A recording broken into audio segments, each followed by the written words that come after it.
Ce vide intérieur que rien ne comble. Trouvez la guérison du deuil caché dans le Christ. Bonjour et bienvenue dans cette vidéo. Depuis toujours, je portais en moi une douleur sans nom. Un vide, un manque, une sensation étrange de perte, alors que personne n'était mort, ni mes parents, ni mes sœurs. Je ressentais comme un profond sentiment de chagrin d'amour. Mais je suis triplée. À ma naissance, je me suis sentie séparée, arrachée, comme si quelque chose m'avait été volé avant même que je vive. Ce lien que j'avais avec mes sœurs dans le ventre de ma mère, ce lien a été rompu brutalement car je suis née prématurément. À ma naissance, j'ai été mise dans une couveuse. Bien entendu, les médecins ont fait tout ce qu'il fallait pour me sauver, ainsi que mes deux sœurs. Mais je vivais constamment avec ce deuil invisible. Un sentiment d'absence qui traversait toutes mes relations, toutes mes quêtes d'amour et toute mon existence. J'ai cherché en vain à refermer cette blessure, ce vide, à recréer cette fusion, cette complétude, cette entièreté en moi-même. Mais c'est comme si elle m'échappait, elle me fuyait inlassablement. Ce deuil était caché dans l'âme. J'ai vécu avec jusqu'à l'âge de 33 ans. J'étais une personne avec beaucoup de problèmes de santé et surtout, je vivais avec une profonde nostalgie. Alors je m'adresse à vous, qui ressentez peut-être vous aussi ce vide, ce manque sans raison apparente, cette tristesse persistante que vous n'arrivez peut-être pas à nommer. Peut-être avez-vous vécu une séparation précoce, un abandon affectif, ou simplement une enfance sans présence chaleureuse. Peu importe les causes. Vous avez cherché peut-être vous aussi à combler ce vide, par l'amour, par le travail, par des distractions ou des dépendances parfois. Mais au final, rien ne suffisait. Et peut-être même que vous vous sentez toujours incomplète. Dans Psaume chapitre 42, au verset 6, il est écrit, je cite, « Pourquoi t'as battu, mon âme, et gémis-tu en moi? Espère, mon Dieu. » La Bible reconnaît le deuil, même invisible. La parole de Dieu n'ignore pas cette douleur. Psaume chapitre 34 au verset 19 nous dit, je cite, « L'Éternel est proche de ceux qui ont le cœur brisé.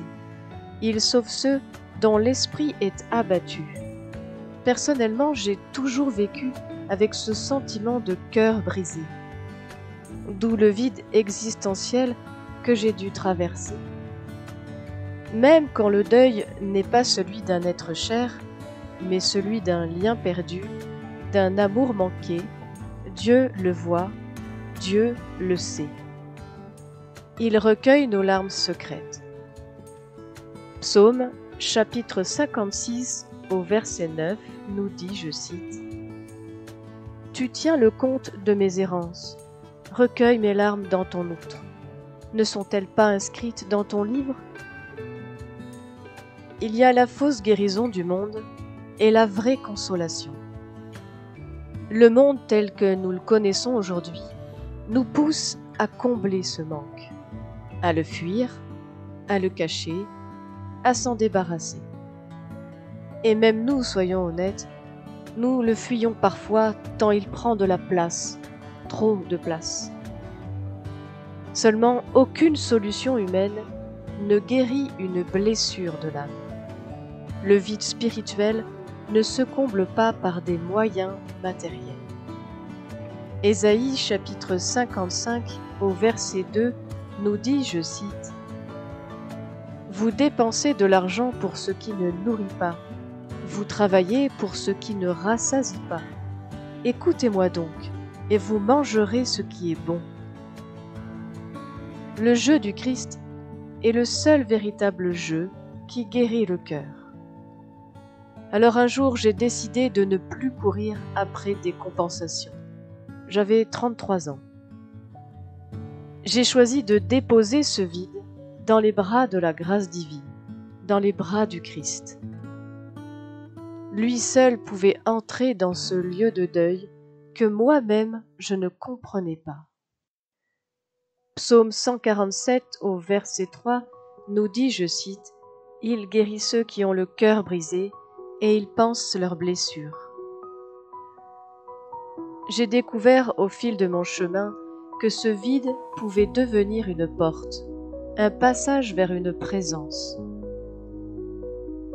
Matthieu chapitre 11 au verset 28 nous dit, je cite, « Venez à moi, vous tous qui êtes fatigués et chargés, et je vous donnerai du repos. » Alors je m'adresse à vous, chères femmes chrétiennes qui écoutez cette vidéo.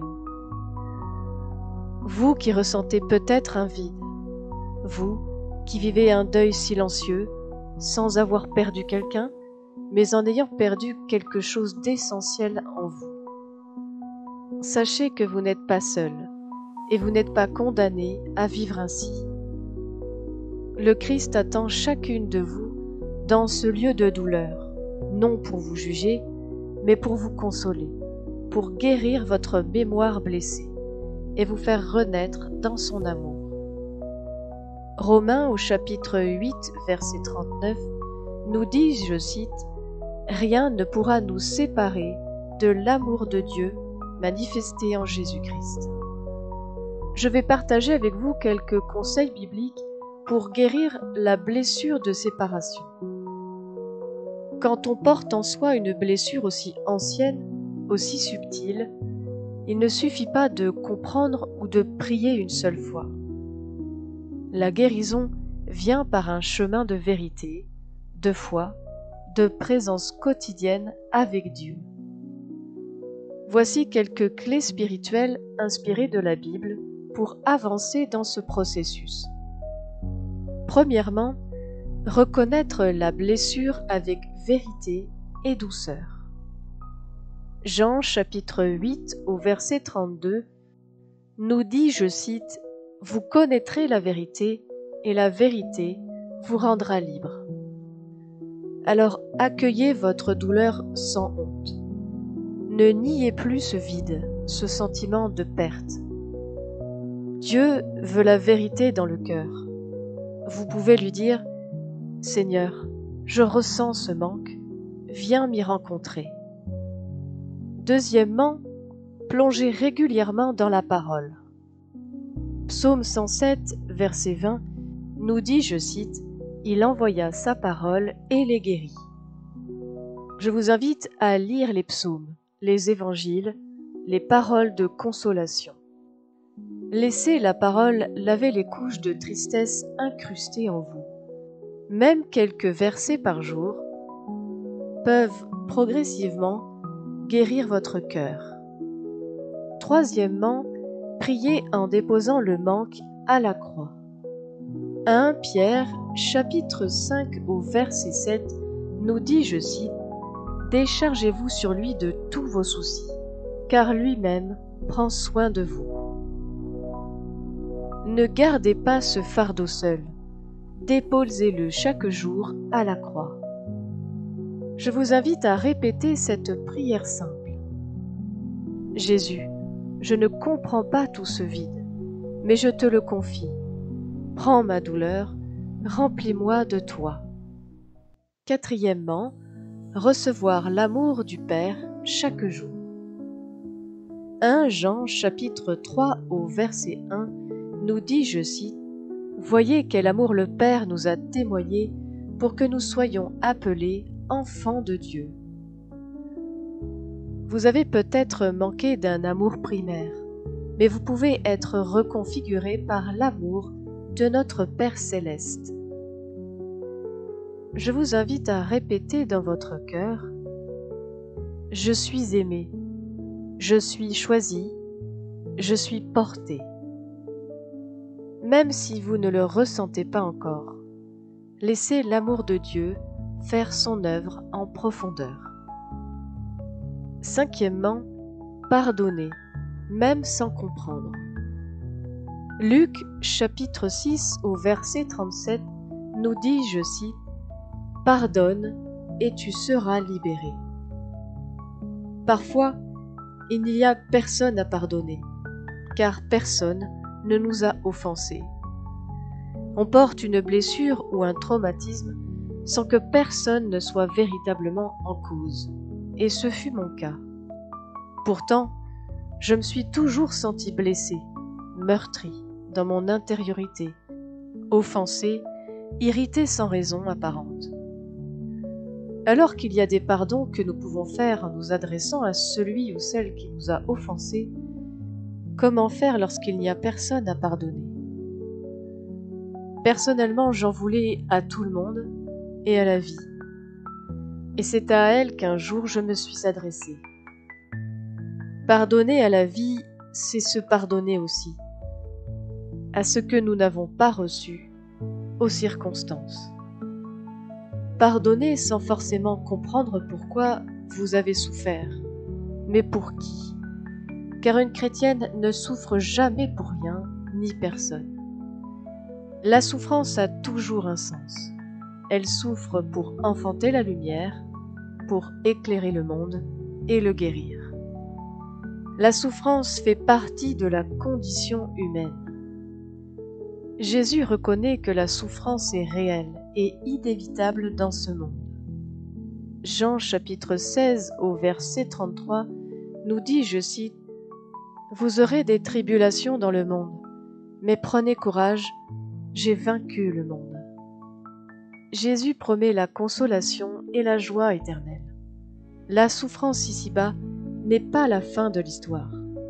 Matthieu chapitre 5 au verset 4 nous dit, je cite, « Heureux ceux qui pleurent, car ils seront consolés. » Apocalypse chapitre 21 au verset 4 nous dit, je cite, « Il essuiera toute larme de leurs yeux, et la mort ne sera plus. Il n'y aura plus ni deuil, ni cri, ni douleur. » Ainsi Jésus ne nous enseigne pas à fuir la souffrance, mais à la vivre avec foi, à la transformer avec lui. Il nous rejoint dans notre douleur, l'habite avec amour et nous conduit à l'espérance d'une vie nouvelle où toute souffrance sera transfigurée.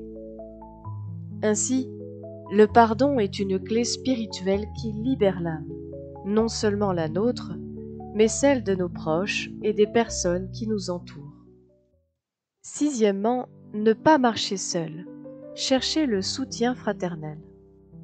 Galates chapitre 6 au verset 2 nous dit, je cite, « Portez les fardeaux les uns des autres. » Dieu agit aussi à travers des frères et sœurs de foi. Ne vous isolez pas dans votre peine. Rester seul quelquefois fait du bien, mais n'en faites pas une habitude. Partagez-la à quelqu'un de confiance, dans un groupe, une église, une sœur spirituelle. La guérison aime la lumière partagée. Voyons maintenant quelques témoignages de guérison biblique. Dieu console les cœurs brisés. La Bible est remplie d'histoires vraies. Pas de héros parfaits, mais d'hommes et de femmes brisés, rencontrés, relevés et guéris par la présence de Dieu. Ces récits nous rappellent que notre douleur n'est pas unique et que la guérison est possible, même quand le manque semble ancien, profond ou incurable. Premier personnage, Anne. De l'amertume silencieuse à la fécondité spirituelle. Anne vivait avec un vide, celui de ne pas avoir d'enfant. Chaque année, elle montait au temple en pleurant, incomprise et humiliée. Mais elle osa déverser son âme devant Dieu. 1 Samuel chapitre 1 au verset 15 nous dit, je cite, « Mon cœur est dans l'amertume, mais j'ai exposé mon âme devant l'Éternel. » Et Dieu l'a entendu. Il a rempli son sein, mais d'abord il a consolé son cœur. 1 Samuel chapitre 1 au verset 18, je cite, « Elle s'en alla, et son visage ne fut plus le même. » Dieu ne lui a pas d'abord donné un enfant, il lui a donné la paix, et la paix, c'est déjà une guérison. Deuxième personnage, Marie de Magdala, de l'abandon à la rencontre du ressuscité. Marie est restée seule près du tombeau vide. Elle pleure. Le Seigneur est parti. Elle pense avoir tout perdu, encore. Mais c'est là que Jésus vient à elle. Il l'appelle par son nom. Jean chapitre 20, verset 16 nous dit, je cite, « Marie, Rabouni ». Parfois, c'est lorsque nous croyons que tout est fini, que Jésus nous appelle doucement par notre nom. Il se révèle dans l'intimité. Il console personnellement ceux qui restent dans le deuil. Une autre personne, la femme courbée, 18 ans de fardeau relevé par le Christ. Cette femme ne portait pas un deuil apparent, mais un poids invisible, courbée depuis 18 ans sans qu'on sache pourquoi. Luc chapitre 13 verset 12 nous dit, je cite, « Femme, tu es délivrée de ton infirmité. » Et elle se redressa, pas seulement physiquement, mais dans son âme. Jésus l'a vue, appelée et touchée. Il est le seul à voir ce qui nous courbe depuis des années, ce que personne ne comprend. Et il nous redresse avec amour. Je vous propose quelques versets sur le pardon intérieur et la guérison. Psaume 147, verset 3, je cite, « Il guérit ceux qui ont le cœur brisé et il panse leurs blessures. » 1 Jean chapitre 1, verset 9, je cite, « Si nous confessons nos péchés, il est fidèle et juste pour nous les pardonner et pour nous purifier de toute iniquité. » Romains chapitre 9, verset 1, je cite, « Il n'y a donc maintenant aucune condamnation pour ceux qui sont en Jésus-Christ. » Ésaïe chapitre 43, verset 25, je cite, « C'est moi qui efface tes transgressions pour l'amour de moi, et je ne me souviendrai plus de tes péchés. » Voici quelques versets sur le pardon comme chemin de liberté et de paix. Colossiens chapitre 3 verset 13, je cite, « Supportez-vous les uns les autres, et si l'un a un sujet de plainte contre l'autre, pardonnez-vous réciproquement. De même que Christ vous a pardonné, pardonnez-vous aussi. » Matthieu chapitre 18 versets 21 et 22, je cite, « Seigneur, combien de fois pardonnerai-je à mon frère lorsqu'il péchera contre moi? Sera-ce jusqu'à 7 fois? » Jésus lui dit, « Je ne te dis pas jusqu'à 7 fois, mais jusqu'à 70 fois 7 fois. » Autrement dit, autant de fois que nécessaire. 2 Corinthiens chapitre 2 verset 7, je cite, « Il faut au contraire lui pardonner et le consoler, de peur qu'il ne soit accablé par une tristesse excessive. » Je vous souhaite que tous ces versets puissent s'intégrer dans votre cœur et vous apaiser. Au travers de cette vidéo, j'ai souhaité que vous puissiez comprendre que parfois, nous sommes nés dans une séparation que nous n'avons pas choisie consciemment. Mais nous pouvons choisir de ne plus vivre dans ce deuil invisible.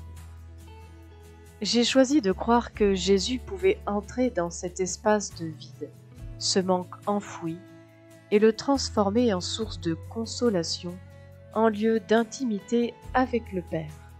Je n'ai plus cherché à combler ce vide, mais à le consacrer. Je ne voulais plus courir après ce qui ne me nourrissait pas. Je voulais m'asseoir à la table de celui qui guérit, qui redonne vie, et qui nous dit dans Luc chapitre 8 au verset 48, je cite, « Ma fille, ta foi t'a sauvée, va en paix. » En Christ, j'ai découvert une plénitude que rien ni personne ne pourra jamais m'enlever. Car je suis persuadé que rien ne pourra me séparer de l'amour de Dieu manifesté en Jésus-Christ. Pour citer Romains, chapitre 8, versets 38 et 39. Je vous remercie d'avoir écouté cette vidéo et je vous souhaite d'être grandement bénis par notre Seigneur Jésus-Christ.